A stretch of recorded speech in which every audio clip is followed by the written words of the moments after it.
لله رب العالمين والصلاة والسلام على أشرف الأنبياء والمرسلين وعلى آله وصحبه أجمعين. سبحانك لا علم لنا إلا ما علمتنا إنك أنت العليم الحكيم. لا حول ولا قوة إلا بالله العلي العظيم. اللهم فقهنا في الدين وعلمنا تأويل واجعلنا من عبادك الصالحين. أما بعد. Assalamualaikum warahmatullahi wabarakatuh. Untuk memberkati lagi majlis ilmu kita malam ni, marilah sama-sama kita bacakan umul kitab suratul Fatihah. Yang pertama kita hadiahi buat junjungan besar Nabi Muhammad sallallahu alaihi wasallam, kepada ahli keluarga baginda, kepada para sahabat baginda, kepada para tabi'in bihisanin ila yaumiddin.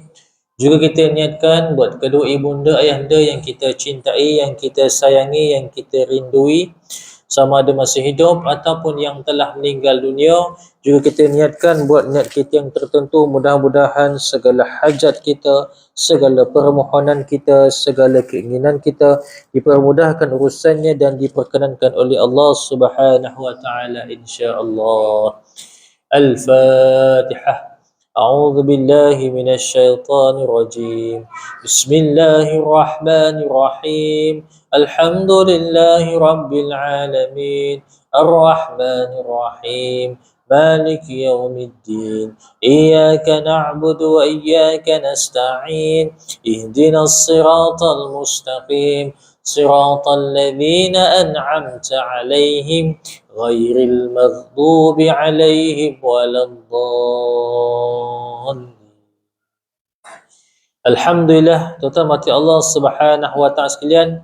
Alhamdulillah kita diberi keizinan dan peluang oleh Allah Subhanahu wa taala untuk hadir mengimarahkan rumah Allah Subhanahu wa taala ini, solat fardu maghrib secara berjemaah. Alhamdulillah. Dan insya-Allah kita teruskan dengan pengajian kita, perkongsian ilmu kita, insya-Allah. Mudah-mudahan perkongsian ilmu ini kita ambil pengajaran yang baik, yang buruk itu jadikan sempadan dalam kehidupan kita. Maka beruntunglah kita berada dalam majlis ilmu ini, kerana majlis yang didoakan oleh para malaikat. Ya, bukan hanya malaikat mendoakan, malah segala haiwan, tumbuh-tumbuhan di darat, di lautan, di udara sebagainya mendoakan mereka yang berada di dalam majlis ilmu ini. Maka beruntunglah kita. Allah berikan kepada kita kefahaman. Ma yuridillahu khaira yufaqihu fiddin. Maka Allah nak berikan kebaikan kepada hamba-Nya, maka Allah berikan kefahaman tentang agama kepada hamba tersebut. Maka tuan-tuan sekalian, kita faham tentang kebaikan menuntut ilmu, kita faham tentang kebaikan berada dalam majlis ilmu, maka kita berada di dalam majlis ilmu ini. Ya, bukan hanya kita datang kerana terpaksa. Allah bertanya kepada malaikat, wahai malaikat, aku dah ampunkan semua dosa hamba-hambaku yang berada dalam majlis ilmu ini. Malaikat kata, ya Allah, dalam majlis ilmu itu ada orang yang datang ni kerana terpaksa. Kan dia segan dengan tuan pengurusi, dia pun datang. Kan dibuka pejabat kan, pengurusi kata, kenapa tak surau? Makan contoh. Jadi kalau aku dah ampunkan dosa orang tersebut, ya Allah, dalam majlis ilmu itu ada orang yang sesat. Kan nak pergi tempat lain, jumpa surau kita, dia datang, dia duduk, kita dalam majlis ilmu dia pun duduk. Contohnya lah. Dia kata Allah dah ampunkan dosa orang tersebut. Maka beruntunglah kita berada majlis ilmu, majlis yang didoakan oleh para malaikat terhadap mereka yang berada dalam majlis ilmu ini, dan banyaklah kita berdoa, berzikir kepada Allah Taala. InsyaAllah mudah-mudahan doa kita diangkat oleh para malaikat terhadap kepada Allah SWT, dan doa tersebut tiada hijab di sisi Allah Subhanahu wa taala. Baik, insya-Allah tuan-tuan, pada malam ni kita akan bersambung lagi. Kita akan berkongsi lagi berkaitan dengan ilmu faraid dan pengurusan harta pusaka. Ya. Jadi sebelum tu, ada tak sebarang persoalan nak diajukan sebelum kita menyambung pengajian kita, insya-Allah? Ada soalan? Apa-apa soalan nak ditanyakan? Ada? Ada ke soalan daripada anak Korea? Tak ada? Tak ada? Okey, baik. InsyaAllah pada malam ni kita akan bercerita, itu kita perkenalan, kita akan bercerita tentang rukun pusaka. Apakah dikatakan rukun pusaka? Rukun pusaka ada 3. Ya, iaitu berlakunya kematian, kita bincang, ada harta, ada waris. Itu mudah faham, ya. Rukun pusaka ada 3, ada harta dan juga ada waris. Jadinya pusaka bila mana berlaku sahaja kematian, maka harta tu yang milikan kita masih hidup, maka ia menjadi harta pusaka menjadi milikan terhadap waris-waris kita. Ada soalan orang pernah tanya pada saya, Ustaz, boleh tak kita bagi harta masa hidup? Boleh ke tak boleh? Saya kata tak ada masalah, boleh, kerana itu adalah harta kita. Terpulang pada kita nak bagi masa hidup. Kalau jadi kematian, maka itu dah jadi harta pusaka. Bila mana jadi harta pusaka, tiada siapa yang berkuasa veto terhadap harta pusaka tersebut. Ya, maka digalakkan untuk kita merancang, ataupun kita membahagi harta kita semasa kehidupan, semasa kita hidup dalam kaedah-kaedah. Ada kaedah namakan hibah, ada kaedah wasiat, sedekah, infak, wakaf dan sebagainya. Jadi ada tanya, Ustaz, boleh ke kita bagikan harta masa hidup? Jawapannya boleh. Okey, baik. Tuan-tuan mata Allah sekalian, ada orang masih lagi terkeliru antara hibah dengan wasiat. Okey, hibah ini Nabi sebut hadis, tahadu tahabu. Ya, perbahagilah hadiah, maka kamu akan berkasih sayang. Ya, ada boleh ke bagi masa hidup? Boleh, tak ada masalah. Baik. Apa maksudnya? Kita beri hibah. Okey, hibah. Hibah ni adalah pemberian daripada kita sebagai pemilik harta kepada sesiapa yang kita rasa layak untuk menerima harta tersebut. Sama ada kita nak bagi anak kita ke, sama ada nak bagi kepada isteri ke, sama ada nak bagi kepada adik-beradik ke, terpulang, tak ada masalah. Ya, maka pemberian hibah itu mestilah menepati 4 rukun dan 1 syarat yang mengikat hibah tersebut. Apa rukun itu? Pertama adalah rukun hibah adalah pemberi. Ini kita sebagai pemilik harta. Yang kedua adalah penerima hibah tersebut. Yang ketiga adalah harta itu sendiri. Yang keempat adalah sirah, lafaz ijab dan qabul. Syaratnya, 1 yang melengkapi, ada 1 syarat saja, iaitu al-qabad. Dan penerima hibah boleh berinteraksi atau boleh menggunakan harta yang dihibahkan tersebut. Baik. Bila kita kata pasal hibah ini, pemberian kita sebagai pemilik harta kepada sesiapa yang kita suka. Contohnya, ayah hibahkan harta kepada anak. Hibahkan harta kepada anak.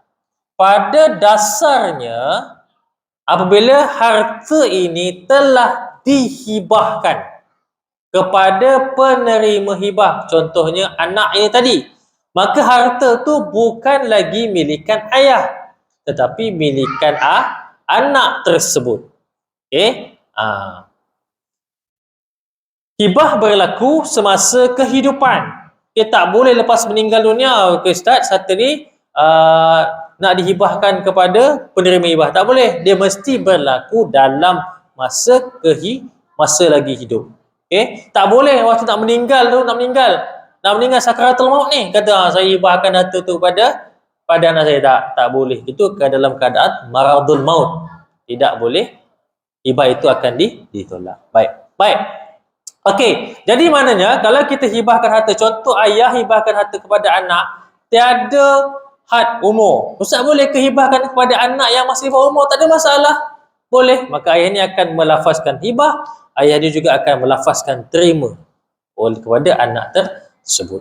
Kerana mengikut undang-undang, anak di bawah umur 18 tahun tidak boleh memegang harta. Okey, jadi perlulah lantik penjaga amanah kepada anak tersebut. Kalau ayah tu hibah sendiri kepada anak, maka lafaz juga adalah lafaz terima daripada seorang ayah. Okey. Baik. Tuan-tuan jangan terkeliru antara hibah dengan tukar milik. Hibah itu adalah hibah tak semestinya tukar milik. Faham maksud saya? Okey? Okey, baik macam ni. Kalau kita hibahkan harta, abang takut, Ustaz, kalau saya hibahkan harta saya pada anak saya, habis dah saya, Ustaz.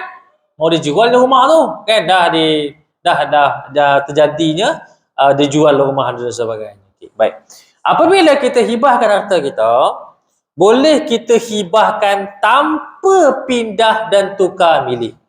Iaitu kita buat satu dokumen lain dipanggil sebagai dokumen hibah harta ataupun deklarasi hibah harta. Okey, contohnya ini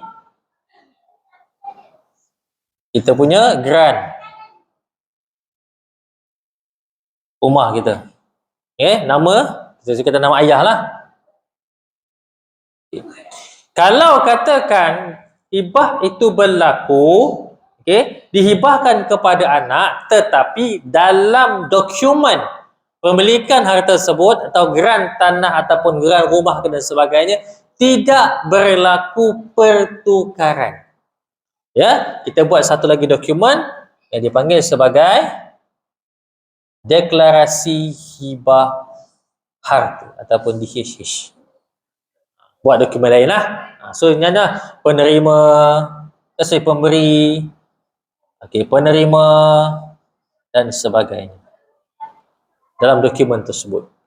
Okey, jadi bila setelah berlakunya kematian kepada ayah tadi, barulah dokumen itu dalam grant ini bukan pindah milik tetapi diturun milikkan kepada penerima hibah tersebut di kalangan siapa yang tuan-tuan rasa layak untuk menerima harta yang kita nak hibahkan tersebut.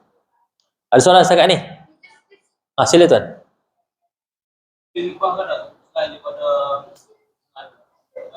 Boleh. Hibah boleh pergi pada siapa-siapa saja.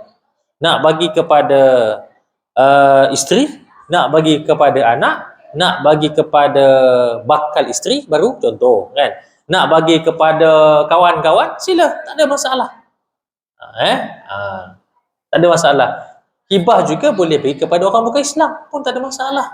Contoh ada syarikat yang mereka buat apa kita panggil sebagai rakan kongsinya adalah orang bukan Islam. Ya, maka hibah itu boleh berlaku juga kepada orang bukan Islam. Dia juga boleh menerima hibah. Tak ada masalah hibah ni. Okey. Jadinya dalam geran masih lagi milikan si ayah tadi, maka ayah ini, pemilik harta ni boleh menikmati manfaat fizikal dan ekonomi dalam rumah tersebut, harta tersebut. Ya, sama ada dia nak jualkan, dia lagi yang dapat gunakan. Sama ada dia nak kita panggil sebagai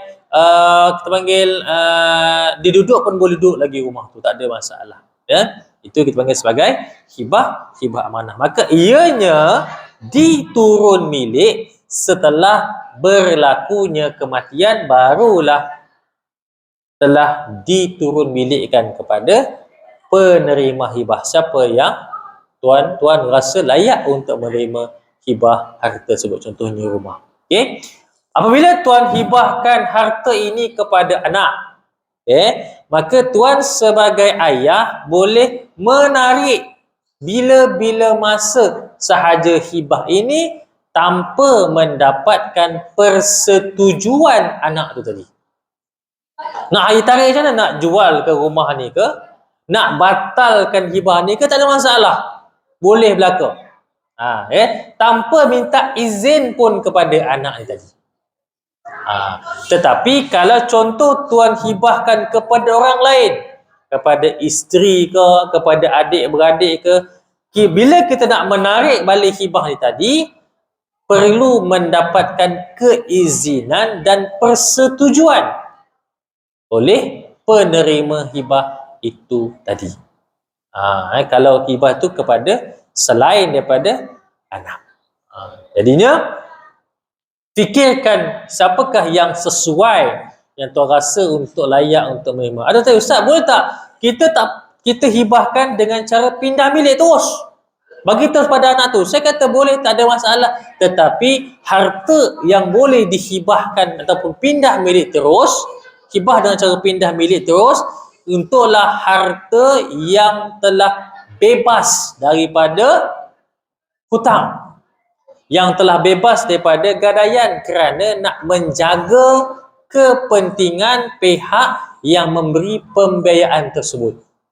Sebabnya kalau kita hibah terus, pindah bilik terus kepada contohnya anak tu tadi, harta tu masih lagi dalam kita panggil sebagai ni, tidak boleh, kerana dia kena bebas daripada hutang ataupun pembiayaan oleh pihak-pihak yang memberi pembiayaan, kerana nak menjaga kepentingan kepada orang yang beri pembiayaan tersebut. Tapi harta yang masih dalam lagi pinjaman ataupun gadaian, okey, boleh dihibahkan kepada sesiapa yang kita rasa perlu untuk anak, contohnya meneruskan kelangsungan hidup lepas kita meninggal dunia. Nanti anak tinggal mana ustaz? So hibahkan kepada anak, maka siapa yang jaga anak tu tadi akan jaga dalam rumah anak tu sendiri, okey, maka bolehlah hibahkan kepada anak, right? Yang pastinya adanya jaminan hutang langsai terhadap harta ataupun rumah tersebut. Contohnya adanya MLTT, MRTA, takaful dan sebagainya, yang membolehkan tanah harta tersebut dijelaskan, dilangsaikan hutangnya setelah ketiadaan kita kelak, dan harta itu tidak membebankan kepada pihak yang bergadaian, bank, koperasi dan sebagainya. Itu pentingnya tuan-tuan tahu dan faham. Kata ustaz, adakah hibah ini melarikan diri daripada faraid? Saya kata hibah ini berlaku semasa hidup. Faraid berlaku setelah harta itu menjadi pusaka. Tu kena jelas, kena faham tu. Hibah berlaku masa hidup. Masa hidup harta kita terpulang sama kepada kita, nak hibahkan ke, nak sedekahkan ke, nak wakafkan, tak ada masalah. Tetapi bila berlaku saja kematian, maka kaedah yang terpakai adalah hukum faraid. Tak ada hibah-hibah lagi dah. Sebab pemberian itu berlaku semasa lepas kematian jadi pusaka. So tak ada nak hibah-hibah, hanya boleh faraidkan sahaja. Tapi masa hidup hak kita. Tuan-tuan nak hibah ke, nak sedekah ke, nak jual ke apa, tak ada masalah.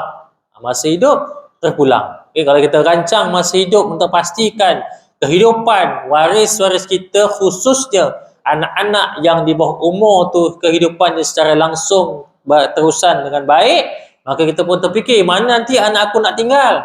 Contohnya kan, kalau kita contoh tinggal di kawasan kediaman ini adalah quarters dan sebagainya, maka rumah kaki tangan, maka tidak boleh tinggal lagi kalau setelah kejadian kita dah pencen dan sebagainya. Jadinya perlu difikirkan apakah yang akan terjadi kelak bila aku kematian pada kita. Mana anak-anak isteri kita nak meneruskan kehidupan, nak tinggal dan sebagainya. Sebanyak berlaku, bila mana berlaku kematian kepada pemilik harta, maka rumah yang tinggal itu telah menjadi pusaka, dan ramai waris pusaka yang berhak terhadap harta itu, dan harta itu difaraidkan kepada waris-waris pusaka. Sebagai contoh, dan ramai orang salah faham berkaitan dengan pemilikan harta. Contohnya macam ni. Dalam sebuah hartanah, ambil rumah lah ramai berpendapat bila mana meletakkan dua penama dalam satu rumah, contohnya suami isteri.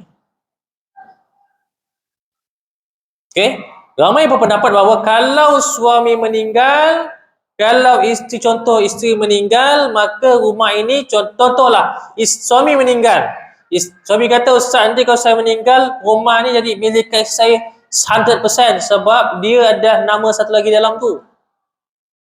Saya jelaskan tuan-tuan Rumah yang dua nama, contohnya rumah tu berharga 500,000.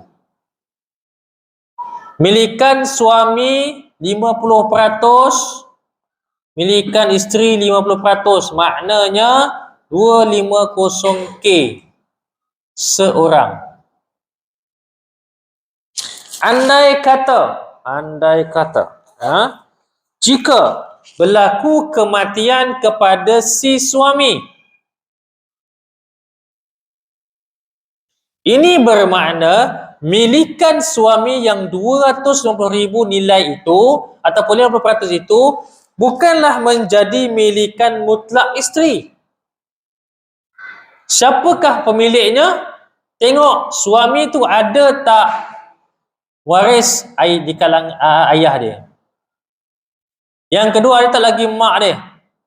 Barulah isteri dan anak-anak.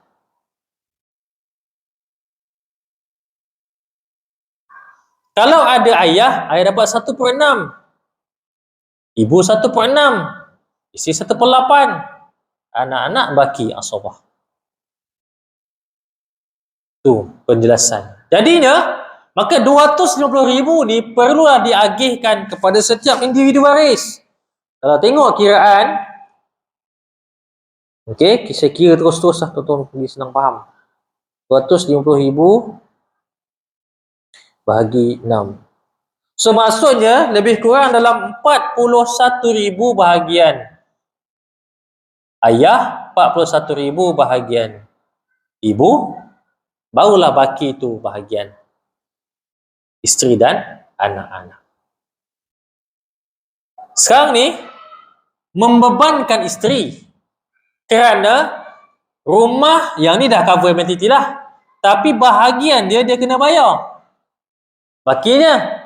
Tapi dalam masa yang sama, rumah ni bukan milikan dia sepenuhnya, telah menjadi milikan individu lain, iaitu ayah dan ibu. Dekat sini ramai orang kata, Ustaz, kasihlah kita orang ambil takaful. Yang cara bulan-bulan, Ustaz, nak settlekan hutang ni lah. Belum tentu lagi ayah dan ibu ni nak tebus dengan takaful tu. Belum tentu. Sebab apa? Sebab rumah dari masa ke semasa akan meningkat nilai. Dia kata, bayarlah Ustaz takaful, bagilah 82,000 dengan duit takaful tu. Ini ramai orang berpendapat begini dan ramai perunding-perunding takaful menceritakan sedemikian. Bila dah jadi hak milik, dah habis bayar hutang. Tak. Belum habis bayar hutang. Mati dia settle. Maksudnya meninggal saja, maka dah jadi milikan waris lain. Yang menanggung bayar tu, teruskan bayar. Milik orang lain.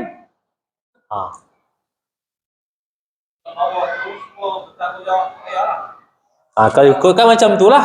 Tak, yang ni dah cover dah. Ni dah cover dah dengan dia punya takaful. Dia akan bayar bahagian dia. Isteri akan bayar. Tapi pemilik ni,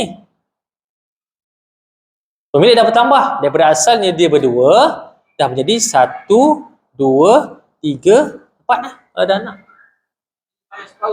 Dia baik-baik dia sebabnya yang ni dah cover. Ya, yang bahagian dia kena bayar. Dia bayar sebelum ni, kami tu bayar 2,000. Kami mati. Baki 1,000. 1,000 je lah. Tapi pemiliknya ni ramai.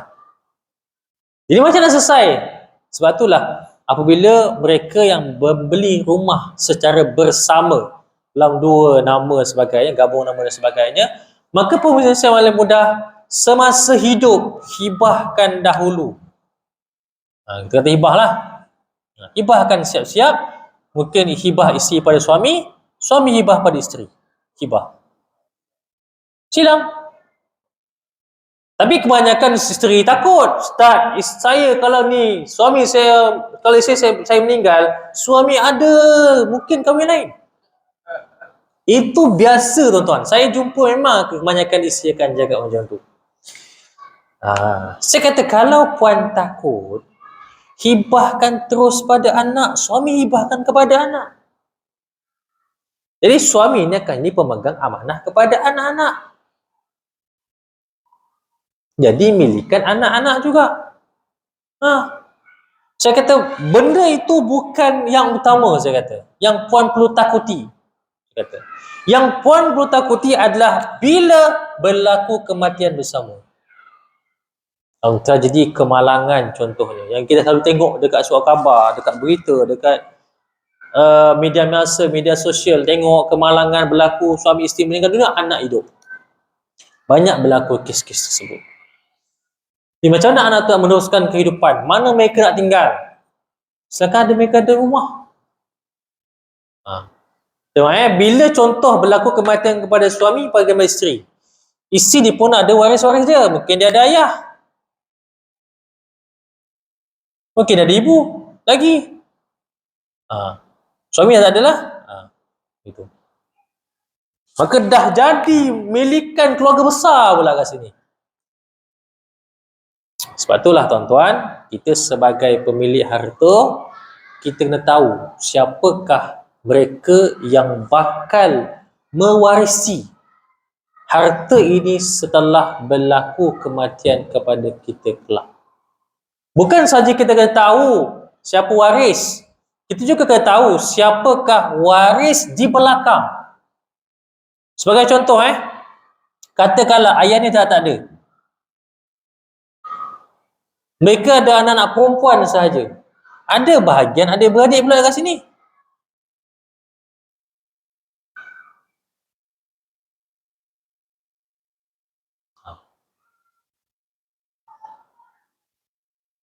Jadi, bila begitu, maka pembahagian tu akan makin besar, makin ramai waris yang terlibat.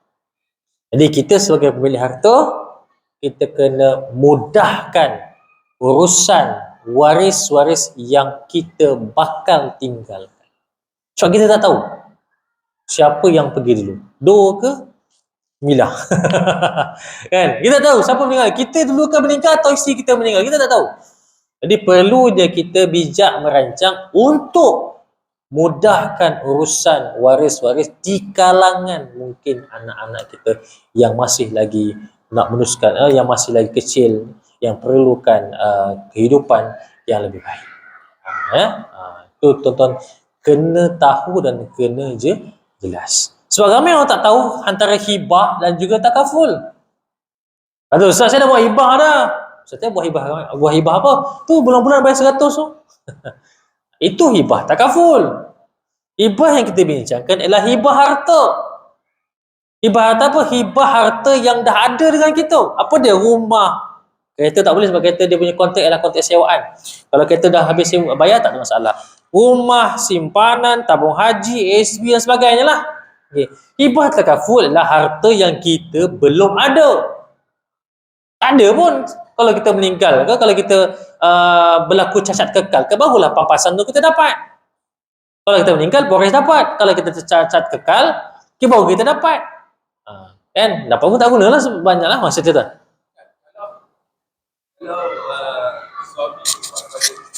Okey. Saya izin. Dah kau apa-apa lah. Kau tak bercerai lah. So hibah tu jadi milik lah. Dia dah hibah tu dah hibahkan terus lah. Teruskan lah. Kena dapatkan sesuatu yang aku nak batalkan lah. So kat situ memang mudah lah untuk jual je lah. Betul saya kata, apabila suami isteri, paling mudah hibahkan ialah kepada anak.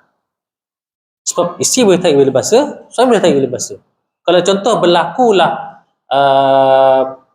kita panggil sebagai perceraian, keruntuhan pasangan, keruntuhan rumah tangga, maka hibah tu boleh tarik balik dan boleh teruskan untuk jual ke dan sebagainya. Ataupun terus hibah pada anak, tak ada masalah. Itu pentingnya kita merancang. Kita bukan minta, tapi perlu juga kita merancang untuk mudah urusan kita di masa akan datang. Penerima meninggal, hibah tu akan kembali balik kepada dia. Kalau dengan saya bantu untuk buat hibah rukbah. Kita buat hibah mutlak. Hibah mutlak hanya untuk harta yang telah tiada hutang. Macam pindah milik lah. Sebab bila kita hibah mutlak, maka bila meninggal, harta tu jadi milik penerima. So, jadi waris tu di kalangan penerima. Contohnya kalau bagi pada isteri meninggal dulu, kita hidup lagi ni. Maka waris-waris dia akan dapat bahagian harta tu kalau ibu, adik-adik, beradik dan sebagainya. Ibu, ayah dan sebagainya. Okey. So milikan kita makin kecil. Tapi kalau hibah rukbah, penerima meninggal dulu, maka dia akan kembali asal kepada pemberi hibah. Kalau hibah mutlak pun hanya boleh diberikan apabila harta tanah itu telah bebas daripada hutang. Yes, betul. Betul.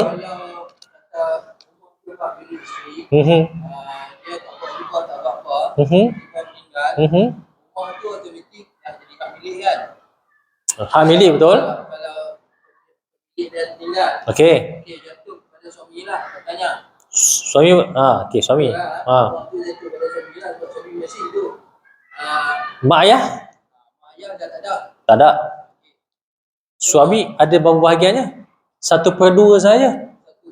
1/2 saja. Adik-beradik? Adik-beradik isteri ada? Laki perempuan ada? Saya kira kan, saya tunjuklah. Okey, macam ni saya tunjukkan bagi faham.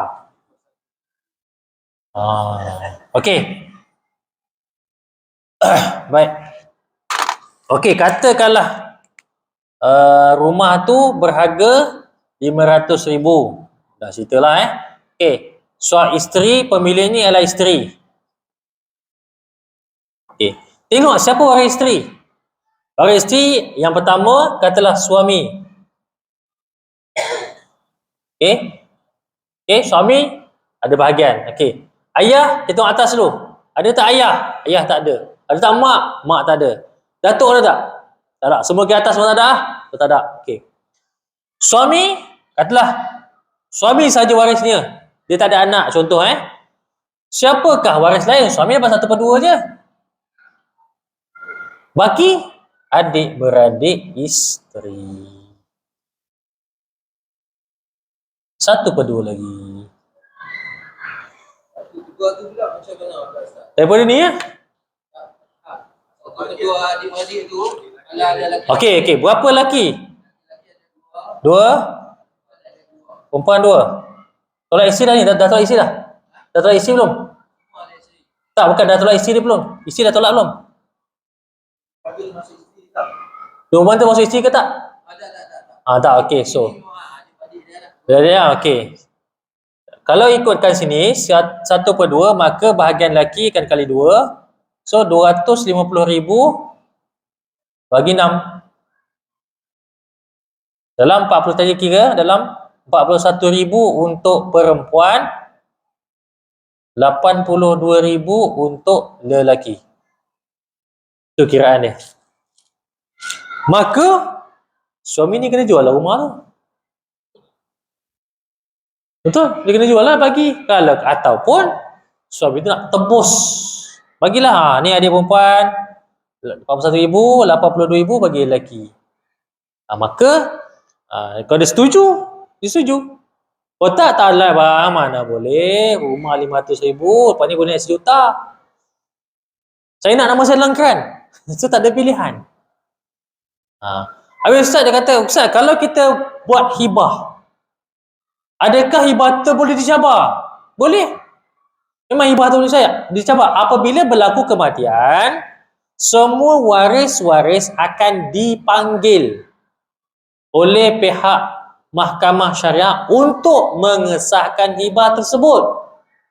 Jika menepati rukun dan syarat hibah itu, maka hibah itu akan dikeluarkan perintah kepada penerima hibah yang dinyatakan dalam dokumen deklarasi hibah harta tersebut.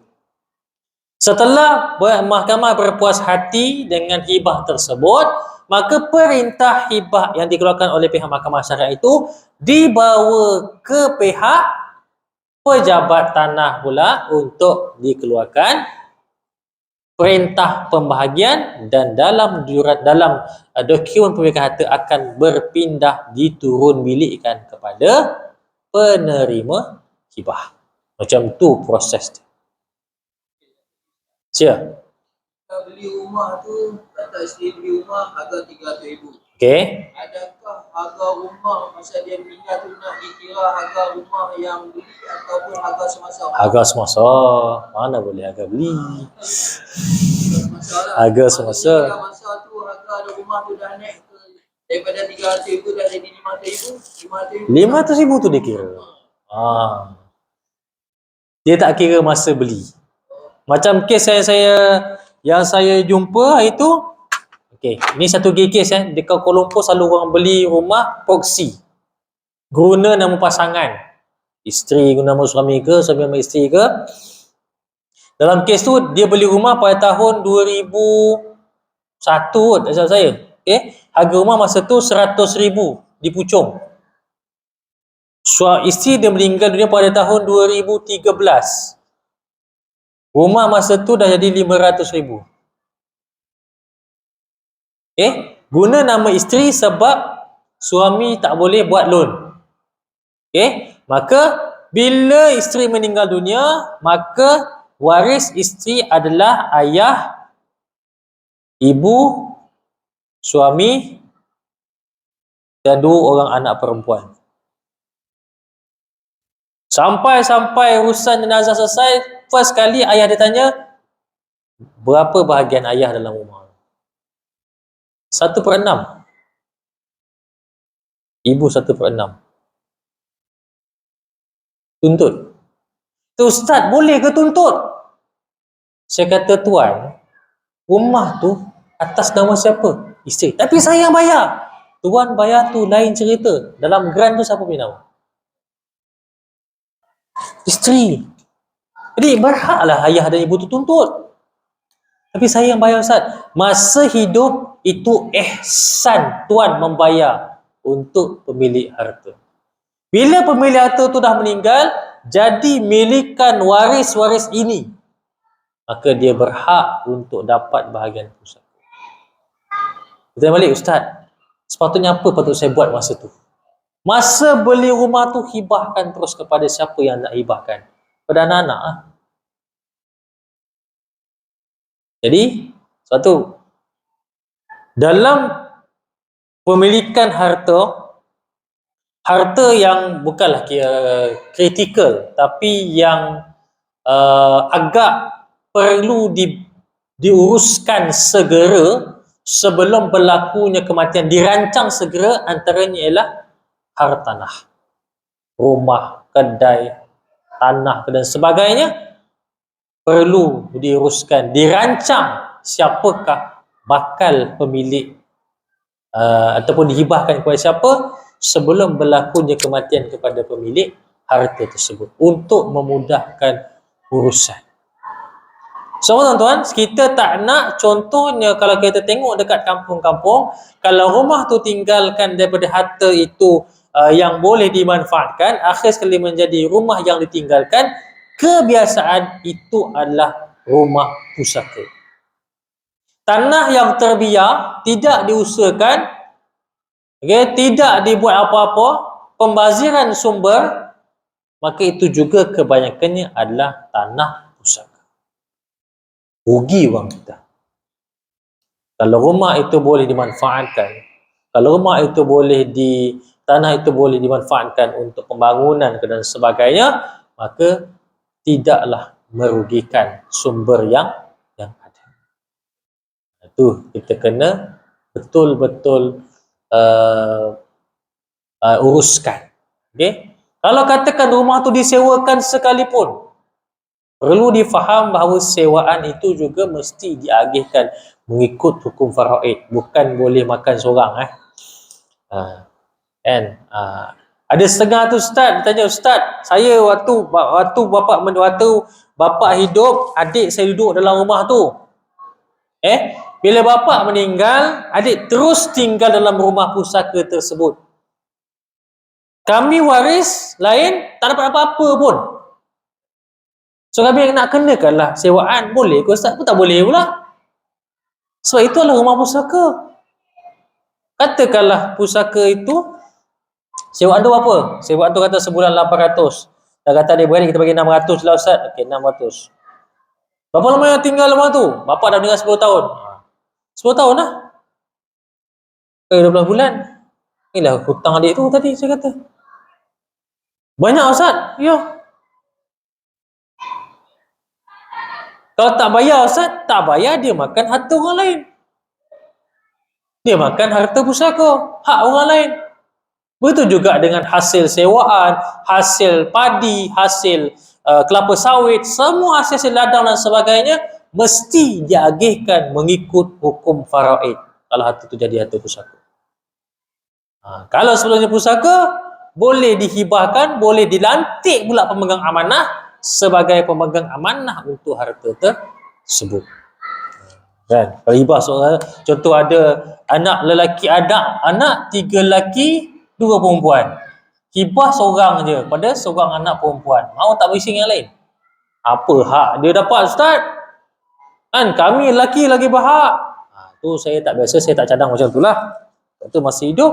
Tapi Ustaz, anak lah yang jaga saya dengan saya. Tu hasrat dia begitu.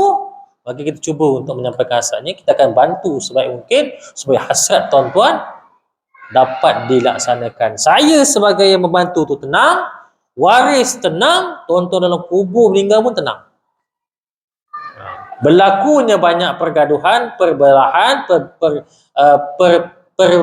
kepincangan keluarga setelah berlakunya kematian ibu ayah, berebutkan harta pusaka yang tinggalkan. Mungkin tak banyak mana pun. Tapi tuan-tuan kena faham, pusaka kita berurusan dengan emosi. Ini paling besar saya nak uruskan, emosi manusia. Okey, ada soalan?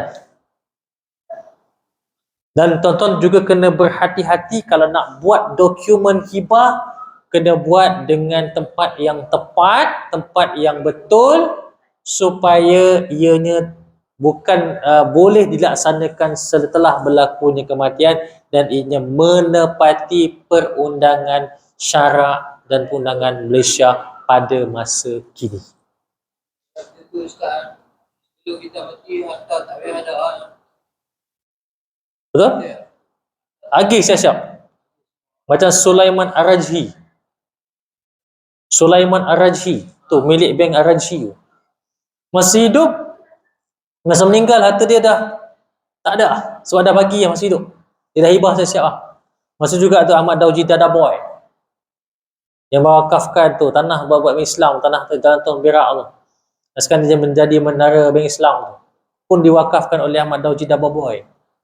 Tak pulang, tuan-tuan masih hidup nak wakafkan ke tu hak masing-masing. Ustaz, saya nak wakafkan semua lah.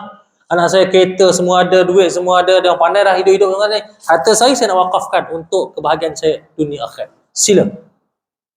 Hak tuan-tuan masih hidup. Tapi kalau nak wakaf pun kena pindah milik kepada Majlis Agama Islam Negeri supaya tidak dituntut pula oleh waris. Kita kena tahu, kena faham. Okey, kalau buat dokumen hibah ni, kena pastikan tempat yang betul, tempat yang selamat. Sebabnya ada dokumen hibah yang saya baca, dia kata dokumen hibah, tapi ianya menjadi dokumen wasiat.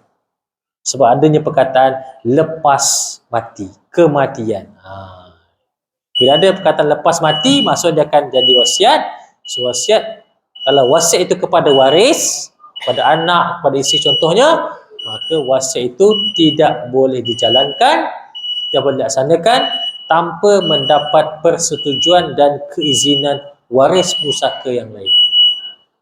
Sebab wasiat kepada waris terbatal kerana yang disebut la wasiyatal waris, tiada wasiat kepada waris kerana waris menerima harta pusaka, dan ia telah termaktub dalam surah An-Nisa ayat 11, 12 dan 176. Allah menceritakan dengan jelas berapa bahagian suami, berapa bahagian isteri, berapa bahagian ayah, berapa bahagian ibu, berapa bahagian anak lelaki, semua lengkap dengan jelas. Maka waris tidak menerima wasiat, tapi boleh laksanakan wasiat jika mendapatkan persetujuan waris yang lain.